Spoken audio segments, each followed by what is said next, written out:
I don't want this Buick. You know, I don't want any car. And then I thought, oh shit. And so I rolled out of the Buick, and I figured I'd see him beside it with a bullet hole in his head, or maybe some cyanide foam or some shit. And he wasn't anywhere around. So I opened the trunk, and there was the suicide sack. So I knew he hadn't used that. So I went over and took a piss against a wall. And I thought, well, we're in San Francisco. What would he do to kill himself? And I looked up, you know, at the tall buildings, and I thought, oh, fuck, the guy's gonna jump. You know, the worst death of all, you know. You have time to think, you make a big mess.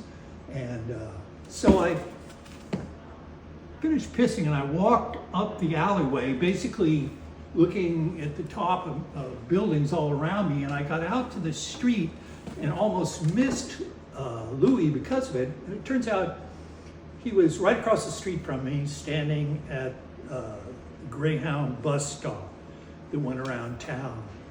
And so I said, hey, Louie, you know, I figured he wasn't going to kill himself, he's just going to take a bus. I said, wait for me.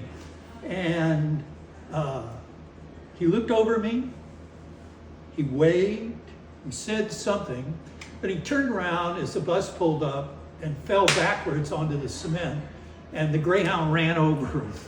Oh, God.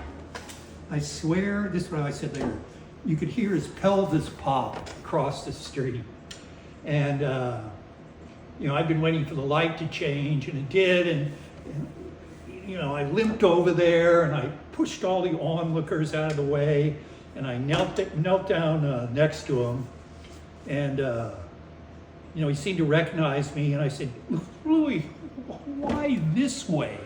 You know, and he said, yeah, you know, I'll even fuck this up, Park. It's very painful, and it takes very long. And I said, no, you did great. And, you know, someone dragged me out of there.